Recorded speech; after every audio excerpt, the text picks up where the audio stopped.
ನಮಸ್ಕಾರ, ಕನ್ನಡ ಒನ್ ನ್ಯೂಸ್ಗೆ ಸ್ವಾಗತ. ನಾನು ನಿಶ್ಮಾ ಇರ್ಷಾದ್. ಪಶ್ಚಿಮ ಬಂಗಾಳದಲ್ಲಿ ದೀರ್ಘಕಾಲದ ಆಡಳಿತದ ನಂತರ ಅಧಿಕಾರ ಕಳೆದುಕೊಂಡಿರುವಂತಹ ತೃಣಮೂಲ ಕಾಂಗ್ರೆಸ್ ನಾಯಕಿ ಮಮತಾ ಬ್ಯಾನರ್ಜಿ ಈ ಬಾರಿಯ ಚುನಾವಣಾ ಫಲಿತಾಂಶವನ್ನ ತೀವ್ರವಾಗಿ ಖಂಡಿಸಿದ್ದಾರೆ.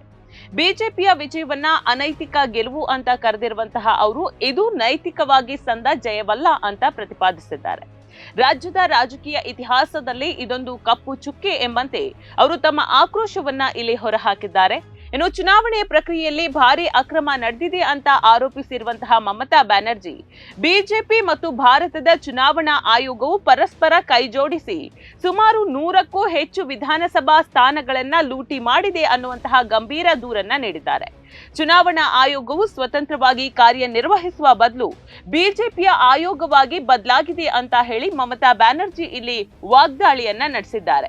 ಚುನಾವಣೆಯ ಸಂದರ್ಭದಲ್ಲಿ ನಡೆದಿದೆ ಎನ್ನಲಾದ ಅಕ್ರಮಗಳ ಬಗ್ಗೆ ತಾವು ಮೊದಲೇ ಎಚ್ಚರಿಸಿದ್ದಾಗಿ ತಿಳಿಸಿದ ಅವರು ಈ ಕುರಿತು ಸಿಇಒ ಮತ್ತು ಮನೋಜ್ ಅಗರ್ವಾಲ್ ಅವರಿಗೆ ದೂರು ನೀಡಿದ್ರೂ ಯಾವುದೇ ಕ್ರಮ ಕೈಗೊಳ್ಳಿಲ್ಲ ಅಂತ ಅಸಮಾಧಾನವನ್ನ ವ್ಯಕ್ತಪಡಿಸಿದ್ದಾರೆ.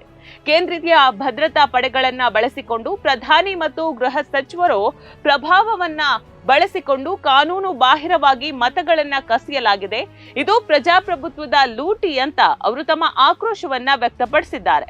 ಇನ್ನು ಸೋಲಿನಿಂದ ಎದೆಗುಂದದ ಮಮತಾ ಬ್ಯಾನರ್ಜಿ ತಮ್ಮ ಪಕ್ಷವು ಈ ಅನ್ಯಾಯದ ವಿರುದ್ಧ ಹೋರಾಡಲಿದೆ ಮತ್ತು ಭವಿಷ್ಯದಲ್ಲಿ ಮತ್ತೆ ಬಲಿಷ್ಠವಾಗಿ ಪುಟಿದೇಳಲಿದೆ ಅನ್ನುವಂತಹ ವಿಶ್ವಾಸವನ್ನ ಕೂಡ ವ್ಯಕ್ತಪಡಿಸಿದ್ದಾರೆ. ರಾಜ್ಯದ ಜನರ ಹಕ್ಕುಗಳಿಗಾಗಿ ತಾವು ಹೋರಾಟವನ್ನ ಮುಂದುವರಿಸೋದಾಗಿ ಅವರು ಈ ಸಂದರ್ಭದಲ್ಲಿ ಹೇಳಿದ್ದಾರೆ. ಪ್ರಸ್ತುತ ನಡೆದಿರುವಂತಹ ಈ ಅಧಿಕಾರ ಬದಲಾವಣೆಯು ಸಂಪೂರ್ಣವಾಗಿ ಒಂದು ವ್ಯವಸ್ಥಿತ ಸಂಚಿನ ಫಲಿತಾಂಶ ಅಂತ ಮತ್ತೆ ಅವರು ಪುನರುಚ್ಚರಿಸಿದ್ದಾರೆ.